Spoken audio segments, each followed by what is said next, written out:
جی سید صاحب، پاکستان بننے کے بعد بھی یہ سازشوں میں انہوں نے کمی نہیں کی اور آج بھی کر رہے ہیں. ہم کیوں ان سے توقع کرتے ہیں کہ وہ ہم سے دوستی اور محبت کا ہاتھ بڑھائیں گے؟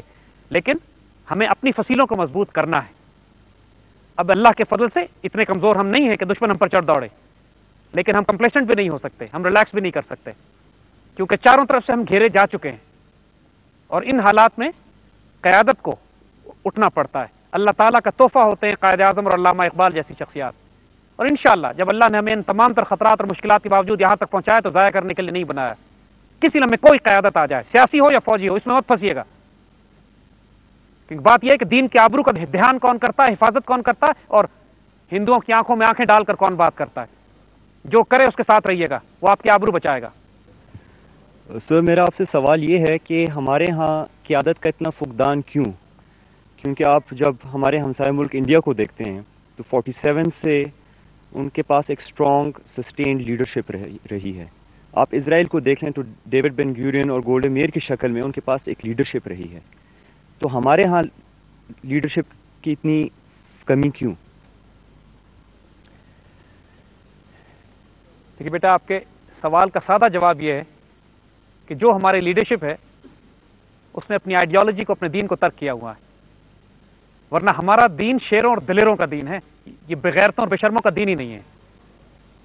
یہ ممکن نہیں ہے کوئی شخص اس دین پر چلنے کی بات کرے، کوئی حکمران اس پر چلنے کی بات کرے اور اپنے آپ کو مسلمان کہے اور مسلمانوں کو امانت دار بنایا جائے، اور اس کے بعد مسلمانوں کی عزت اور آبرو کے لیے تلوار نہ اٹھائے. حجاج بن یوسف جیسا ظالم شخص بھی ایک بچی کی پکار پر محمد بن قاسم کو بھیجتا ہند، جس کی برکت سے آج ہم یہاں مسلمان بیٹھے ہوئے ہیں. وہ سب اس لیے ہوا تھا کہ ایک ہندو نے ایک مسلمان خاندان کو چھیڑا تھا، اسی طرح تنگ کیا تھا جس طرح ان کی اولادوں نے ہمارے بزرگوں کو 47 میں تنگ کیا تھا. کرائسس ہمارا قیادت کا ہے، اس لیے ہے کہ ہم نے اپنی تاریخ کو، اپنے نظریات کو، اپنے عقیدے کو، اپنے بلیف کو بھلا دیا. اس لیے بھلا دیا کہ جب ہم نے پاکستان بنا لیا تو ہم ریلیکس ہو گئے. اس کے بعد ہم سمجھے کہ ہم نے مقصد حاصل کر لیا. پاکستان مقصد نہیں ہے، مقصد کو حاصل کرنے کی ایک پہلی منزل ہے، پہلا زینہ ہے. کام ختم نہیں ہوا ابھی ہمارا. علامہ اقبال نے اور ہمارے بزرگوں نے پاکستان اس لیے نہیں بنایا تھا کہ اس کو بنا کر ہم ایک ہاتھ پہ ہاتھ رکھ کے بیٹھ جائیں گے. کام کام اور کام، قائد اعظم کے جو الفاظ تھے، جو علامہ اقبال کا جو مشن اور خواب تھا کہ یہ ملک اسلامی دنیا کے احیاء کے لیے مرکز بنے گا، ہم نے اس کو بھلا دیا. ہم نے غلطیاں کی، کوتاہیاں کی. اور پھر پاکستان امت مسلمہ کا اتنا اہم ملک ہے کہ دنیا کا کوئی دشمن ملک ایسا نہیں ہے جو ہمیں دخل نہ دیتا ہو، ہمیں غدار نہ خریدتا ہو. اس امت نے ہمیشہ میر جعفر اور میر صادقوں کی وجہ سے نقصان اٹھایا. یہاں اسرائیل بھی آپریٹ کرتا ہے، انڈینز بھی، امریکن بھی، برٹش بھی، اور ہمارے اپنے غدار منافق کافی ہیں. اس پوری قوم کو اجتماعی توبہ کرنے کی ضرورت ہے. لیکن ہمارا خطرہ، ہمارا پوٹینشل دیکھیے، جو چنگاری ہم اپنے خاک کستر میں رکھتے ہیں، ہم اپنی راکھ میں جو چنگاری رکھتے ہیں، وہ اس چنگاری سے بھی خوف کھاتے ہیں. اور علامہ اقبال نے اپنی کتاب میں جو نصیحت کی تھی، ابلیس کی نصیحت اپنے چیلوں کے نام، ابلیس کی نصیحت اپنے کارندوں کے نام، اس نے نصیحت کی تھی کہ امت مسلمہ کو اگر تباہ کرنا ہے تو کیا سٹیپ تم لو. اور اس میں سب سے اہم نقطہ جو وہ بتاتا ہے کہ یہ فاقہ کش جو موت سے ڈرتا نہیں لیکن روح محمد اس کے بدن سے نکال دو. حضور صلی اللہ علیہ وآلہ وسلم سے تعلق کو توڑ دو اس قوم کا، حضور کے بارے میں کنفیوژن اور گمراہی میں مبتلا کر دو، حضور سے رشتے اور محبت کو اس قوم سے نکال دو، پھر اس قوم کی کوئی روحانی احساس باقی نہیں رہے گی. وہی بات کہ لا الہ الا اللہ کی تکمیل پہ تو ہم نے پاکستان بنا لیا، محمد رسول اللہ کی تکمیل نہیں کر پا رہے صلی اللہ علیہ وآلہ وسلم. اور جو ابلیس کی نصیحت وہ یہی ہے کہ روح محمد اس کے بدن سے نکال دو. اس قوم کی سینٹر آف گریوٹی اب صرف رسول اللہ کی ذات ہو سکتی ہے صلی اللہ علیہ وآلہ وسلم. کوئی لیڈر نہیں ہو سکتا ہمارا، اور کوئی ہمارا سربراہ نہیں ہو سکتا، کوئی ہماری سیاسی جماعت نہیں ہو سکتی، کوئی مذہبی جماعت نہیں ہو سکتی. جتنی مذہبی اور سیاسی جماعتوں کے آپ نام سن رہے ہیں، یہ سب امت کو گمراہ کر رہی ہیں، تفرقوں میں بانٹ رہی ہیں. کوئی رول نہیں ہے ان کا امت کے احیاء میں. اب صرف اس جماعت کا رول ہوگا جس کا جھنڈا اسلام کا، جس کے لیڈر صرف رسول اللہ، جس کا مرکز پاکستان ہے. اور انشاءاللہ جس دن یہ ہوگی آپ دیکھیں گے یہ قوم کس طرح عروج پہ جاتی ہے. یہ وقت دور نہیں ہے انشاءاللہ. یہ قوم خود نہیں کرے گی تو اللہ جب چاہے گا کرے گا، کیونکہ اللہ نے اس قوم کو ضائع کرنے کے لیے نہیں بنایا. انشاءاللہ خیر ہوگی. اب ہم اس پروگرام کے آخر کی طرف آ رہے ہیں. جاتے جاتے ہم اپنی قوم کو، آپ سب کو مبارکباد دیتے ہیں. اللہ آپ کو مبارک کرے یہ یوم آزادی، اللہ آپ کو نصیب کرے یہ آزادی، اللہ آپ کو توفیق دے کہ آپ اس آزادی کی اسی طرح حفاظت کر سکیں جس طرح ہمارے بڑوں نے اس آزادی کو حاصل کرنے کی قربانی دی تھی. دیکھیے اس کی قدر کیجیے. ہم آپ کو اپنے ذاتی تجربے سے بتا رہے ہیں کہ جب افغانستان میں سوویٹس کے خلاف مجاہدین برسر پیکار تھے اور ہم پاکستان کی سرحدوں سے صرف چند کلومیٹر اندر سوویٹ فوجوں سے ٹکرا رہے تھے،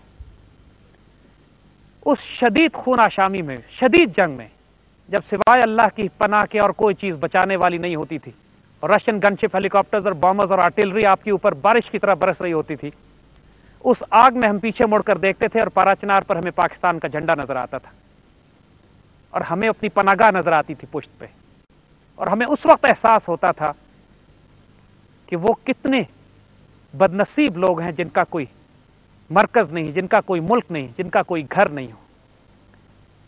اس پاکستان پر فخر کیجیے گا، کیونکہ اللہ نہ کرے اگر 40 لاکھ عراقی ریفیوجیز کی طرح ہوئے یا 50 لاکھ افغان ریفیوجیز کی طرح ہوئے یا ان فلسطینیوں کی طرح ہوئے جو پوری دنیا میں بکھرے پڑے لیکن جن کا اپنا کوئی گھر نہیں ہے، جو اپنے گھروں میں روز روندے جاتے ہیں اسرائیلی ٹینکوں کے نیچے، یا ان کشمیریوں کی طرح جن کے گھروں کی کوئی آبرو نہیں ہے، کوئی عزت نہیں ہے، روز دروازے توڑ کر بھارتی فوج داخل ہوتی ہے.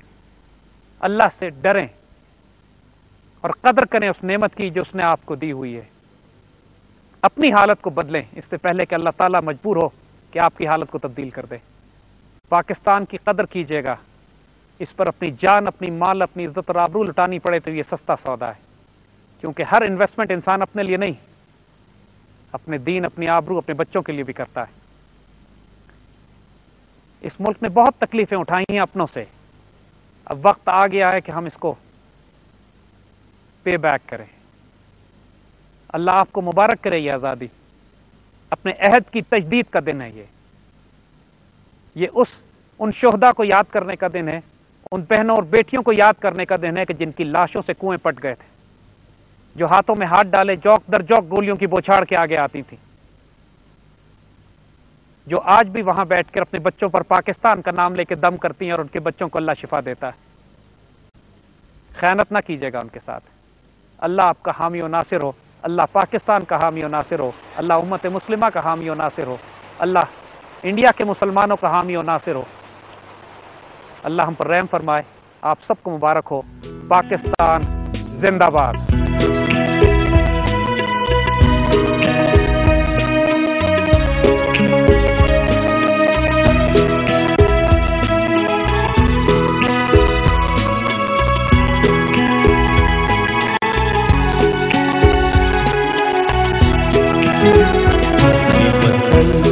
تمہارا ہے،